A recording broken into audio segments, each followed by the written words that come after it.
Scarlett's POV. Paano mo naman nasabing cute siya naka-face mask naman yung tao? Ang tanong ko kay Diana habang naglalakad kami. Kahit may suot siyang face mask, halata naman na cute siya. Parang gulo naman ang sagot niya at saka ang layo niya para makita na malapitan na mukha ng hold-upper dahil nasa kabilang kalsada kami kanina. Para nang hula lang eh. Pero okay kung yun ang tingin niya eh. Habang naglalakad, may nadaanan naman kaming shawarma stall at nag-crave ako ng amoy nito. Tara, shawarma tayo? Ang yaya ko kay Diana. Naku, Ate Scarlett, diet ako eh. Di ba sabi ko sa'yo hindi ako nakain sa gabi? Oo nga pala, sinabi niya. Pero natakam talaga ako. Ikaw ang bahalang bumili, Ate Scarlett. Tapos, kwentuhan na lamang tayo habang waiting? Sure ka? Ang tanong ko sa kanya. Dahil medyo mahabang pila sa food stall.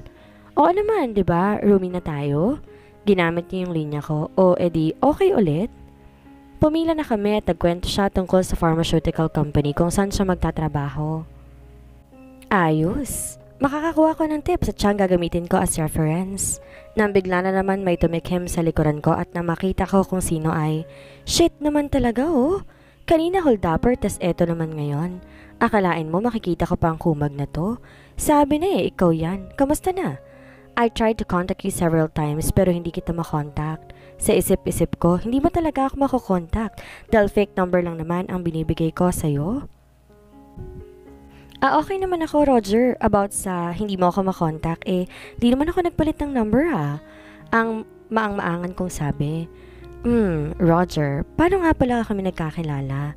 Ganito kasi yon. May classmate ako ng high school, hindi ko alam kung anong trip niya, kung bakit mahilig siyang mag-set up ng mga blind dates.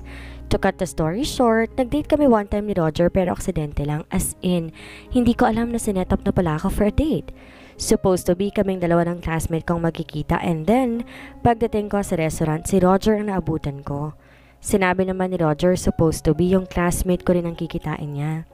Dapat aalis na ako but somehow, na-convince ako ni Roger na magstay and since patay gutom na ako ng time na yon, why not?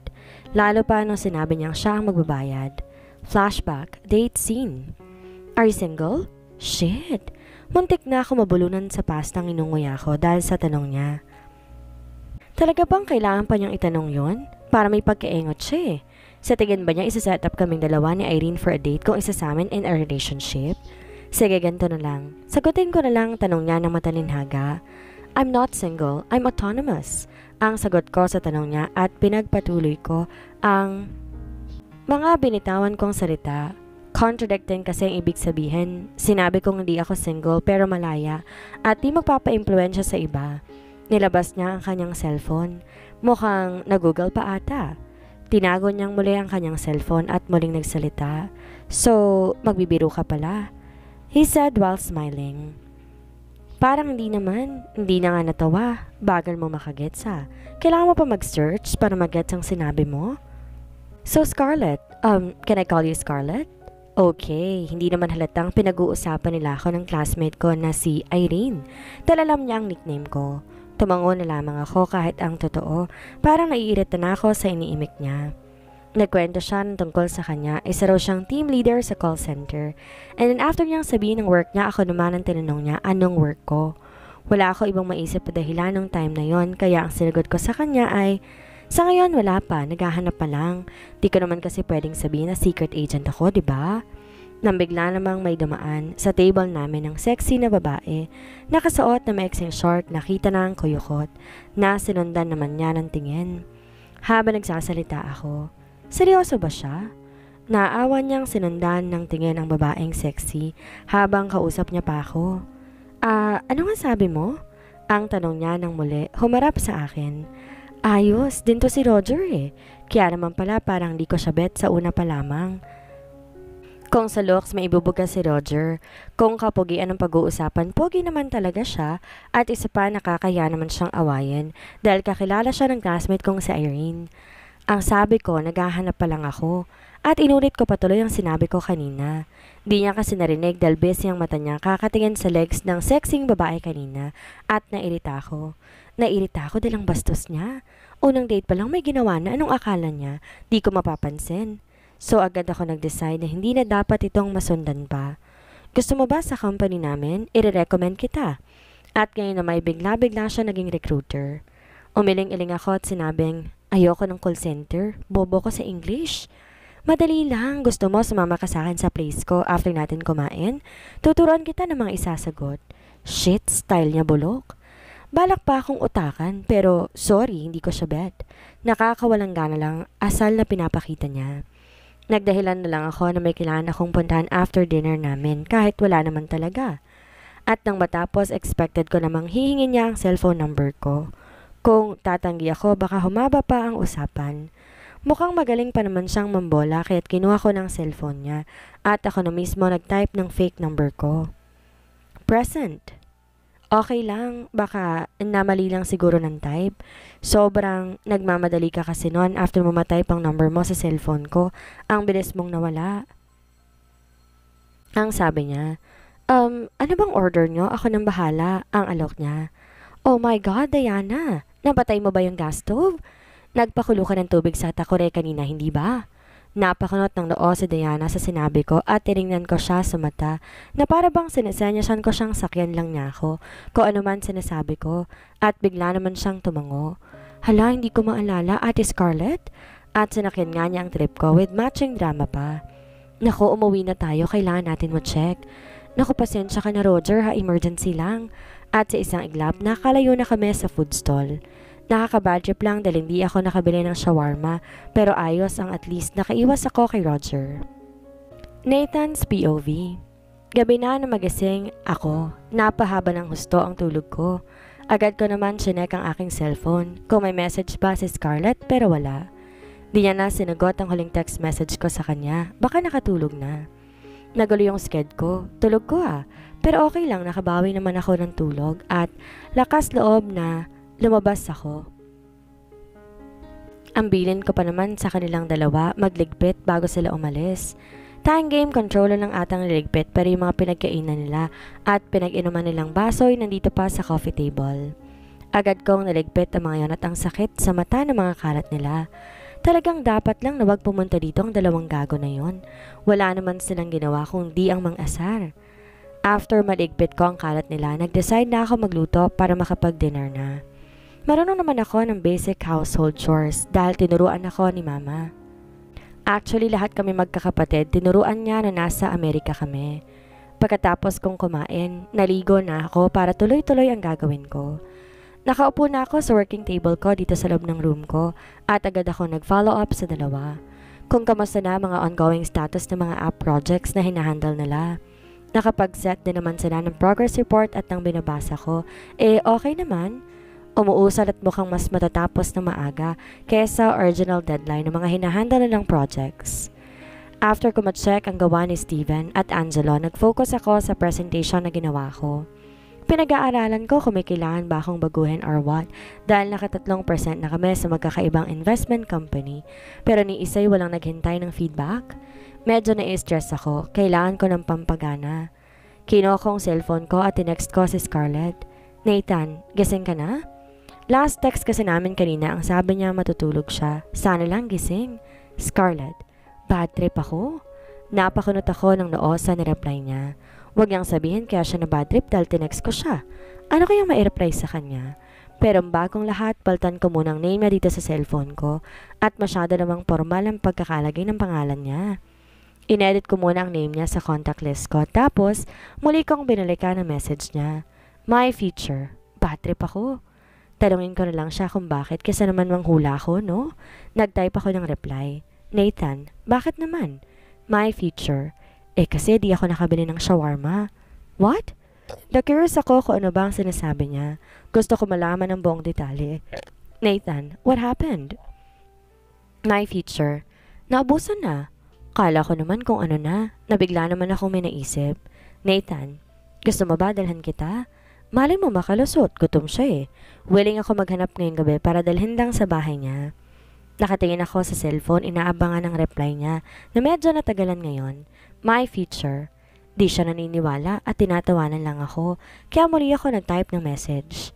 Nathan, seryoso ako, dadalhan kita. Kung talagang nag-crave ka sa shawarma. My future, hindi pwede. Nathan, why? My future, basta hindi pwede. Nathan, bakit nga? My future. Strict ang roomie ko, no boys allowed. So, yun pala, may rules pala sila ng kasama nila. Buti wala akong kasama sa pad ko, di kailangan ng restriction or kahit anong rules. Nathan, yung kasama mo ba yan sa bar? My future. Yes. Di ko alam ang dahilan lang niya yon, pero kasi sa itsura ng lagi niyang kasamang babae, mukhang may pagka-stricto to. Pwede din sigurong totoo, pero totoo man o hindi, sasabay pa rin ako dahil hindi ko makuha ang address niya. Ayaw niya akong papuntahin sa place niya, so proceed to plan B. Nathan, okay, kung di talaga pwede, sige ganito na lang. Papa-deliver na lang ako, forward mo na lang address mo sa akin. Medyo natagalan na naman ang reply niya. Nag-wait pa ako ng konti hanggang sa natanggap ko ang reply niya. My future. Nice try, Mr. Nathaniel Torres. Kala mo Nathan. Oh, bakit naman hindi ako pupunta dyan Sinusubukan ko pa kung makakalusot. Nang bigla naman mag-ring ang cellphone ko at napatingin ako na makitang sinong tumatawag. Nathan, hello. My future. Tinatamad na ako mag-type. Anong ginagawa mo? Nathan, niiba mo naman yung usapan Ano nga? Saan ko papadala ang shawarma? My future. No need. Nawala na yung gutom ko. So ano ang ginagawa mo? Nathan, wala naman masyado. May chinecheck lang ako regarding sa work stuff. How about you? My future. Anong ginagawa ko ngayon? Di ba obvious? Di ka usap ka. Nathan, ba't parang galit ka? Alam ko, kailangan mo talagang makakain ng shawarma. Sige na, papadeliver na ako dyan. Ang hirit ko pa at baka sakaling mapapayag pero mukhang malabo. My future. Di na nga ako gutom. Kulit mo rin Nathan, okay sige kung ayaw mo talaga, pero sana wag ka namang magalit. My future. Di ako galit no? Nathan, bukod sa kausap mo ko, nasan ka ngayon at anong ginagawa mo? My future. Nasa loob na ako ng kwarto at wala akong ginagawa. Nakatingin lang sa kisame habang kausap ka. Parang bored na bored ako sa buhay. Nathan, dapat kasi di ka na muna umuwi para di ka mabored. My future. Sayang naman renta namin dito sa apartment kung hindi ko uuwian. Tsaka kababayad ko lang, kailangan kong i-enjoy. Medyo natawa naman ako sa inimik niya. Narinig ko rin ang boses niya sa kabilang linya na parang nagpipigil din ng malakas sa tawa. May pagka-joker din pala siya. Ako yung sinasabi niyang corny, siya rin naman pala Parang nabasa ko nga sa Sockmed yung sinabi niya tungkol sa rent. Meme yata yun? Di ko lang sure. Nathan, dito sa kondo ko, ay hindi mo na kailangan magbayad ng renta. Natahimik naman sa kabilang linya. Shit, nabigla rin ako sa sinabi ko Tila biglang nag-fast forward ang lahat at parang ang labas, niyayaya ko agad si Scarlett na tumira dito para makasama ko. Scarlett's POV. Tinatamad na ako mag-type ng message kaya't naisipan ko. Tawagan na lang si Nathan at eto ko. Magka-call na nga kami. Hanggang natigilan ako sa sinabi niya. Kung sa condo raw niya hindi ko narinig magbayad ng rent. Wala na, finish na talaga. May gusto ata talaga sa akin to si Nathan or pwedeng asyamera lang ako. Mukhang tama si Margo. Ako lang yata ang nag-iisip na mahirap jawain itong si Nathan. Scarlett, bakit nagpaparent ka ba? Nathan, hindi. Scarlett, oh, di naman pala Kaya walang bayad kasi not for rent. Nathan, kapag kasi ikaw hindi for rent, for life na. Shit na pick-up line yan. Ang corny talaga nito ni Nathan Para tuloy akong baliw dito sa loob ng kwartong panay ang ngiti sa mga sinasabi niya. Scarlett, babay na nga at wala kang kwentang kausap.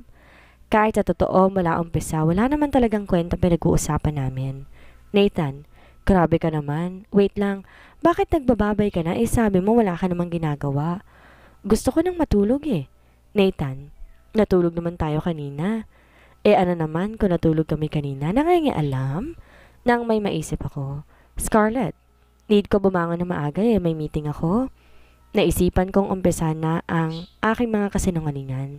Nathan, ano nga palang work mo? Scarlett, medrep. Nice, pag nagkasakit pala ako, hindi ko na need pumuntang doktor. Wait, what? Scarlett, di ako doktor, Nathan. Medrep as in medical representative. Ibig sabihin taga-benta ng medicines, prescription drugs sa mga doktor. Magkaiba yon. Nathan, alam ko. What I mean is at least may alam ka sa mga gamot. Sa'yo na ako magtatanong mula ngayon. Scarlett, hindi rin no? O siya, sige na. Bye! Nathan, wait, basta bukas tuloy tayo ha? Scarlett, yes, sige. Bye! Agad ko nang ini-end ang call. Shit! Ang boring talaga.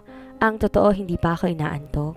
Sinabi ko lang kay Nathan yon para maisingit sa usapan ng peke kong trabaho. Lumabas ako sa sala. Wala na dito si Diana. Nakasarado ng pinto sa kwarto niya, malamang tulog na at maaga raw ang training niya bukas. Makanood nga ng TV. Kinuha ko ng remote at ini-on ko yon. Umupo ako sa sofa at kanina pa ako pindot ng pindot kakapili pero wala akong matipuhan hanggang sa manawa na ako at pumasok naman ako sa kwarto. Nainis kasi si Marco bakit di pa ako sinama? Di sana naghanap na rin ako ng uupa dito sa room ng pansamantala. Muli na naman akong humiga sa kama at makapag-cellphone na nga lang. Na mag-open ako ng text message pala ang pinadala ni Nathan. Kaya agad kong inopen. Mr. Nathan, good night Scarlett. Wish you were in bed with me tonight. Naibat ako ng bahagya ang cellphone ko sa may kama. Na mabasa ko ang message niya. Sino yan? Naalala ko tuloy yung ganap sa kama niya kagabi. Tila ba nag-flash sa utak ko. Lahat ng ginawa niya kagabi and I can feel my wetness down there. Naisip ko palang naaano na ako Shit, nagsisimulan naman akong mainitan. Ang hirap pala kapag nasimulan ng may nangyari, parang hinahanap-hanap ko na kaagad. Lalo tuloy ako na hindi mapakali. Puntahan ko kaya siya? Shit, bukas pa ng gabi ang usapan namin at nagbigay pa ako ng kondisyon na hindi ako pupunta sa place niya, pero eto na ako ngayon sa 10 oras ng gabi. Iniisip na pupuntahan ko siya. Sa banyo ako dapat pumunta, hindi sa kanya, para mabawasan naman tong init na nararamdaman ko. Kasalanan talagang lahat to ni Marco Siya ang nagturo sa akin kay Nathan that night. Yung init ng ulo ko ng gabing yun na uwi sa init ng katawan at ngayon nga mainit na naman. Tumayo na ako at kinuha ko na ang aking tuwalya. Need kong maligo, baka sakali na mawala na ang pakiramdam na to.